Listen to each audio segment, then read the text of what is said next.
हमारे साथ डॉक्टर और राजनीतिज्ञ हैं डॉक्टर पूनम पांडे जी। और अभी इस समय हम पश्चिमी जिला भाजपा मोर्चा जिला मंत्री हैं हमारे साथ पूनम पांडे जी, उनके घर पर हैं। और जैसे कि पूनम पांडे जी ने मानवता के क्षेत्र में भी काफ़ी काम किया है। जी, आपका भी बहुत बहुत शुक्रिया। बताइए। तो मैम, जैसे कि आपने भाजपा में जुड़ने का आपका क्या ऐसा सोच थी कि आपने सिर्फ भाजपा को ही चुना?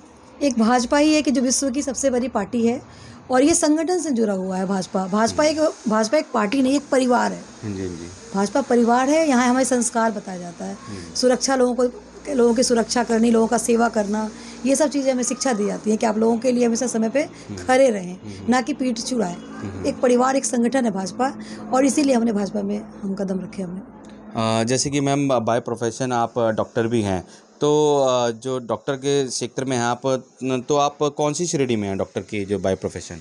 मैं पीएचडी साइकोलॉजी हूँ। मैं काउंसलिंग करती हूँ, क्लिनिकल साइकोलॉजिस्ट। तो मैम, जैसे कि यहाँ पे आपको सहयोग मिलता है क्षेत्रवासियों के थ्रू, जो क्षेत्र में जो लोग हैं वो सहयोग दे रहे हैं, जैसे कि भाजपा की एक महिला मोर्चा की एक महिलाएं यहाँ पे उनके क्षेत्र में, तो उनसे कैसा सहयोग मिल रहा है आपको? नहीं, बहुत बढ़िया सहयोग मिल रहा है। जब भी उन्हें ज़रूरत पड़ती है हम उनके लिए खड़े रहते हैं। और जब भी उन्हें लगता है कि पानी की दिक्कत है, बिजली की दिक्कत है, सड़क में दिक्कत आ रही है, सीवर की प्रॉब्लम है, तो सबसे पहले हमारे पास आते हैं और हम सबसे पहले उनका काम करवाते हैं। मैम, जैसे कि एक डॉक्टर के प्रोफेशन से राजनीति के प्रोफेशन में आप आ गई हैं अब, और इन दोनों में तालमेल फिर कैसे बिठा रहे हैं आप? सुबह शाम का हमारा क्लिनिक होता है, उस बीच में फिर हम समय निकालते हैं 12 बजे के बाद। कभी जैसे समय मिलता है, जब संगठन को हमारी ज़रूरत पड़ती है और जब हमारी जनता को हमारी ज़रूरत पड़ती है, तो कई बार काम छोड़ के भी हम निकलते हैं। क्योंकि संगठन ही सेवा ही समर्पण है, सेवा ही संगठन है। तो मैम, जैसे कि आप लोगों ने टीकाकरण का भी अभियान किया था अक्टूबर में, तो क्या दोबारा इस प्रकार का कोई मानवता के लिए ऐसा कोई काम किया जाएगा भाजपा द्वारा और आप लोगों के द्वारा? जी, हम हर महीने टीकाकरण का कार्यक्रम करते हैं। फिर हमारा सोमवार को वैक्सीनेशन कैंप लगने वाला है बहुत जल्द। और इस तरीके से मोदी जी ने कम से कम 100 करोड़ लोगों को टीका लगवा दिया है। तो आपके कैंप में आके आसानी से लोग टीका लगवा सकते हाँ हैं? जी, बिल्कुल बिल्कुल। हम तो उसके लिए क्या फॉर्मेलिटीज़ करनी पड़ेंगी, कुछ बताएंगे हमारे व्यूवर्स को? बस आधार कार्ड लेकर के आना पड़ता है। और टीका लग जाएगा। टीका लग जाता है। तो दोनों ही वैक्सीन लग सकती हैं, कोविशील्ड या कोवैक्सीन, दोनों में से कोई? कोविशील्ड लगती है हमारे यहाँ। अच्छा, पहली और दूसरी दोनों डोज लगती है हमारे यहाँ। अच्छा, कोविशील्ड लगती है। तो अभी ये दूसरी डोज का चरण शुरू होगा या अभी पहली जो दोनों लगता है, किसी का पहला किसी का दो। अभी भी बहुत ऐसे कुछ लोग हैं जो कि पहला डोज नहीं लिए हैं। उनको हम घर घर जाके पकड़ते हैं, उनको जबरदस्ती के लाल निकालते हैं और टीका लगाते हैं। अभी भी कुछ लोग रह गए, ज़्यादा नहीं, बट कुछ परसेंटेज अभी भी है जिनका पहला टीका नहीं लगा है और बोल रहे हैं मैडम आप ही के कैंप में लगवाएंगे, आप ही लगवाइए। तो टीकाकरण के अवेयरनेस के लिए आप लोग क्या करते हैं कि जन जन तक अपनी बात पहुंचाने के लिए क्या क्या माध्यम आप उपयोग करते हैं? ये सोशल मीडिया का करते हैं, व्हाट्सएप पे, फेसबुक पे डालते हैं और लोगों के घर घर भी जाते हैं। घर घर जाते हैं क्योंकि हम बहुत सालों से हैं इस एरिया में, तो मेरा अच्छा संपर्क है जनता के साथ। तो हम फ़ोन पे भी बातें करते रहते हैं कि आपने लगा कि नहीं लगा, आपको टीका लगा, कौन सा लगा, पहला लगा, दूसरा लगा। इस तरीके से वो भी हमें फ़ोन करते हैं और हम भी कांटेक्ट में बने रहते हैं जनता के साथ। तो ये तो रही मैम आपकी भाजपा के साथ जो आपकी कनेक्टिविटी है, जो आप लोग अवेयरनेस का एक प्रोग्राम कर रहे हैं टीकाकरण को लेकर भी। दूसरा, मैं मैम आपके ही राजनीति से थोड़ा जो मिलता जुलता एक सवाल है वो करना चाहता हूँ। जैसे कि आम आदमी पार्टी ने अभी सदस्यता अभियान शुरू किया है कि मिस कॉल दीजिए और आप सीधे उनकी पार्टी से जुड़ सकते हैं। तो क्या लगता है कि इस जैसे वो नए नए एक विचार लेकर आ रही है, तो निगम में क्या उनको, आपको क्या लग रहा है कि वो आ सकते हैं या नहीं आ सकते हैं? जी देखिए, ये तो शुरू से ही मुंगेरी लाल के हसीन सपने दिखाते आ रहे हैं दिल्ली वालों को। अभी दिल्ली में सपने पूरे हुए नहीं कि वो पंजाब भी जाने लगे और यूपी भी जाने लगे। ये शुरू से ही कहते आ रहे हैं बिजली फ्री, पानी फ्री, बस फ्री, पर ये नहीं बताते कि कहाँ से ये फ्री करते हैं। कोई भी इंसान अगर नेता बनता है तो अपने घर से तो नहीं लाएगा, वो हमारे जनता के बीच से ही तो पैसे निकालते हैं। पेट्रोल का दाम इतना बढ़ा हुआ, उन्होंने डीजल का दाम नहीं बढ़ाया, घटाया है। पेट्रोल का दाम घटाया, जबकि सबसे ज़्यादा हमारा जितना प्रोफेशनल गाड़ियाँ हैं, जितनी व्यावसायिक है, सभी डीजल पे चलती हैं। तो लोगों को बेवकूफ़ बना रहे हैं। और दिल्ली में अभी तक कोई भी सड़क का काम देख लीजिए, कोई मोहल्ला क्लिनिक दीजिए, कहीं आपको साफ सफाई, हर जगह गंदगी है। कोई भी सड़कें आपको साफ सुथरी हालत में नहीं मिलेंगी। अभी तक इन्होंने वृद्धा पेंशन नहीं शुरू किया। हमारे पास वृद्धा लोग आते हैं कि मैडम हमारा पेंशन लगा दो, पेंशन लगा दो। हम कहाँ से लगाएं? सरकार तो वहाँ पे तो पंजाब में तो उन्होंने कहा है कि महिलाओं के लिए स्पेशली वो 1,000 रुपये का एक योगदान जो हर महीने का उन्होंने बोला है कि दिया जाएगा। तो जब यहाँ पे पेंशन ही नहीं शुरू हुई तो वहाँ पे क्या वो दे पाएंगे? क्या क्या दिल्ली लग के रहा है? मुख्यमंत्री को सर मानना चाहिए, उन्हें चुल्लू भर पानी में डूब मरना चाहिए। क्यों इस तरह का प्रलोभन देकर के हमारे देश की जनता को खराब कर रहे हैं। उन्हें उसके बजाय ये बोलना चाहिए कि हम हर घर में रोजगार देंगे, हम हर युवा को रोजगार देंगे। उनको ये नीति अपनानी चाहिए। लालच की नीति अपनाते हैं और ये लालच की नीति ज़्यादा दिनों तक नहीं चलेगी। दिल्ली की जनता बार बार बेवकूफ़ नहीं बनेगी और पंजाब की जनता भी नहीं बनेगी। और उन्हें भी समझ में आ चुका है।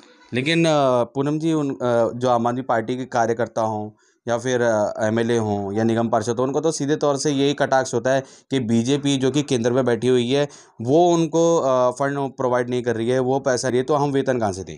ये शुरू से इनका यही रहा है कि अपना अच्छा ये विज्ञापन जो करते हैं पूरी दिल्ली में आपको कोई ऐसी गली ऐसा कोई मोहल्ला नहीं दिखेगा जहाँ इनके बड़े बड़े पोस्टर नहीं दिखेंगे। तो ये विज्ञापनों की सरकार है। विज्ञापन में पैसा खर्चा नहीं होता क्या? ये हर साल करोड़ों, हर महीने करोड़ों रुपया खर्चा करते हैं विज्ञापन के। ये मौलानों को, मुल्लों को, सबको देते हैं पैसे। क्या इन्हें फर्ज नहीं बनता कि ये वृद्धों का ही पेंशन दे? कई वृद्धों को तो खाना भी नसीब नहीं होता है। इन्हें ये समझ में नहीं आ रहा है क्या? बस free free free. What is free? अरे फ्री करना है तो जो वो अपना जो झुग्गी झोपड़ी है वहाँ जो पैसे दे रहे हैं लोग, जे कॉलोनी है, वो बेचारे किराएदार भर रहे हैं पैसे। हमारे पास आते मैडम जब हमारा 1,000 रुपये का बिल आया, 2,000 का बिल आया, उनके मकान मालिक तो उनका फीस माफ़ नहीं कर रहे हैं उनका। फिर फ्री कैसे हुआ? फ्री हाँ बड़े लोग इसका फ़ायदा उठा रहे हैं पर गरीब तक इसका फ़ायदा नहीं हो रहा है। हमने देखा हमारे पास जे कॉलोनी के सभी आते हैं और सबका मकान मालिक फिक्स कर रखा है 500-1,000 रुपये बिजली बिल। मैम जैसे कि आम आदमी पार्टी भी ये इल्ज़ाम लगाती है, जैसे कि उन्होंने कहा कि निगम में भ्रष्टाचार है। नॉर्थ एमसीडी हो, साउथ एमसीडी हो या ईस्ट एमसीडी हो, उन्होंने सीधे तौर पे ये बोला कि 15 साल से जब से बीजेपी निगम में आई है तो निगम में कोई भी ऐसे काम ऐसे नहीं हुए हैं जो आधुनिकीकरण जिसमें दिखाई देता हो। तो उसको लेके आपका क्या कहना है, क्या कटाक्ष है? ये इनका काम ही है शुरू से बीजेपी सरकार के खिलाफ बोलना। वो कुछ भी अच्छा करते हैं तो इनके अंदर उनको गंदगी कमी ही नज़र आती है। जब से ये एमएलए बने हैं, इनके इतने एमएलए हैं, इन लोगों ने कौन सा काम करा है? इनका कोई एक काम बता दीजिए कि कौन सा काम करा है। एमसीडी काम करती तो इनको इसके अंदर भ्रष्टाचार नजर आता है। उन्होंने इतनी पार्कें बनाए। पहले पार्कों का क्या हालत था? हर जगह कूड़ादान था। जहाँ जहाँ एमसीडी की सरकार है वहाँ का पार्क आप जाके देखिए कितना साफ सुथरा है। बल्कि कई जगह तो हमने इनके एमएलए का भी काम करा है। एमसीडी वालों ने तो एमएलए का भी काम एमसीडी वाले करते हैं। ये अपना काम बिल्कुल नहीं करते। बस इनका काम है बीजेपी का इल्ज़ाम लगाना, इल्ज़ाम लगाना, इल्ज़ाम लगाना। जैसे कि मैम अभी शराब की आबकारी नीति को लेकर जगह जगह धरना प्रदर्शन होते रहे। कई तो ऐसे गैर राजनीतिक धरने भी थे जिनमें वेलफेयर एसोसिएशन वाले ने एसोसिएशंस ही उसमें शामिल थे। तो ये जो शराब की आबकारी नीति है तो ये क्या ऐसी इनको ज़रूरत आन पड़ी जो 850 ठेके इन्होंने बढ़ा दिए दिल्ली में और अब ये जगह जगह ठेके खुल रहे हैं शराब के, तो उस पर आपका क्या कटाक्ष है? मुझे याद आ रहा है जब दिल्ली में दूसरी बार चुनाव का समय आया था तो ये बड़ा मीठा मीठा बोलते थे, भाषण देते थे कि मैं आपका बड़ा बेटा, मैं आपका भाई, मैं आपको दवा का भी व्यवस्था करूंगा और दारू का भी व्यवस्था करूंगा। हमें नहीं पता था कि ये यही दारू की बात कर रहे थे। आज आप देख लीजिए कि ये हर जगह ठेका खुलवाने के लिए तैयार है। यहाँ तक कि महिलाओं के लिए पिंक ठोका का भी व्यवस्था कर रखे हैं। तो क्या आप माताओं बहनों को आप इस लेवल का समझते हैं कि माताएं बहनें दारू पिएंगी? उनका घर कौन चलाएगा? अगर आप इतने ठेके खोलोगे तो माताओं बहनें का तो घर से बाहर निकलना मुश्किल हो गया। आप तो इस तरीके से सबका घर बर्बाद कर रहे हो। आप हैं, आपको देना तो रोजी दो, रोजगार दो, व्यवसाय खोजो, काम दो उनको। आप ये क्या दिल्ली को क्या बर्बाद कर रहे हो? पहले आप पंजाब को बदनाम था और आप दिल्ली को भी बर्बाद करने चले हो। आप चाहते क्या हो?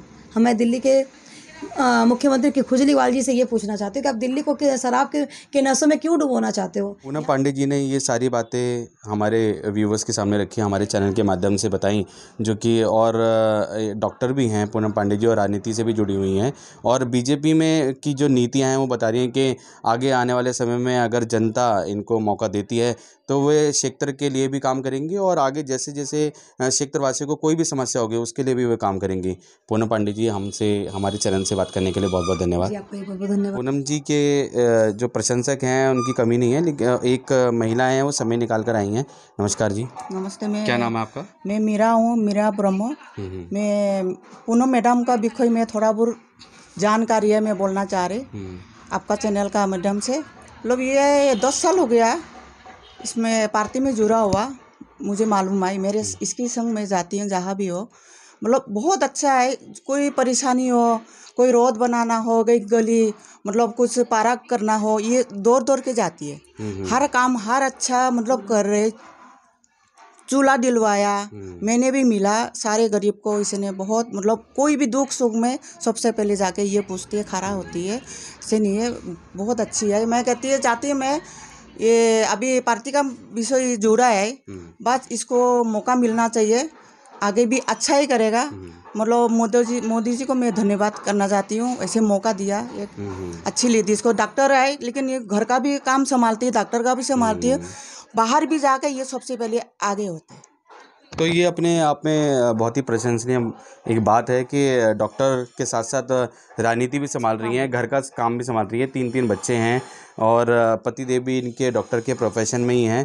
तो ऐसी महिलाएं जो एक महिला ब्रिगेड के रूप में आगे काम कर रही हैं, जैसे कि अभी हमने बात की पूनम पांडे जी से और उनकी प्रशंसक भी थी, और अब हमारे साथ हैं जो कि पूनम पांडे जी के जीवन साथी हैं। और मिस्टर पांडे जी, नमस्कार सर। नमस्कार। पांडे जी, आप क्या करते हैं? मैं पेशे से फिजियोथेरेपिस्ट हूँ हम्म। और पास में ही क्लिनिक है, और समाज में भी समाज का काम करने का शौक़ रखता हूँ, लेकिन पेशे से मैं फिजियोथेरेपिस्ट हूँ। पांडे जी, जैसे कि कैसे सामंजस्य बिठा पा रहे हैं मैडम के साथ? ज़्यादातर तो ये खुद मैनेज करके जाती हैं। अगर ज़रूरत पड़ती है तो मैं हर काम करता हूँ, जो भी अकॉर्डिंग टू सिचुएशन जैसी ज़रूरत पड़ती है। हाँ जी जी, सब कुछ करता हूँ मैं। तो आप भी क्या बीजेपी से एक्टिव एक कार्यकर्ता हैं? मैं बीजेपी का एक्टिव मेंबर नहीं हूँ, लेकिन मैं बीजेपी का सपोर्टर हूँ मैं। आज से नहीं, जब से 18 साल से जब से होश संभाला है, तो मैं बीजेपी के थॉट से मैं बहुत। हाँ, वही मैं पूछना चाह रहा था, बीजेपी का जो भारतीय जनता पार्टी के ऐसे कौन से विचारधारा है जो आप लोगों को इतनी प्रेरित करती है आगे बढ़ने के लिए?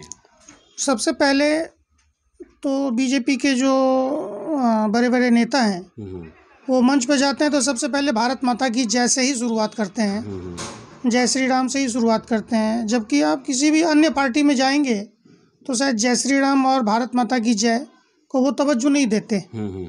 वो बस एक अपनी अलग उनकी वो होती है, शैली होती है शुरुआत करने की। सबसे ताज़ा उदाहरण आप देख लीजिए, धारा 370 जो बीजेपी ने हटाया है। व्यक्ति कोई भी हो सकता है, लेकिन पार्टी संगठन सर्वोपरि है। बिल्कुल।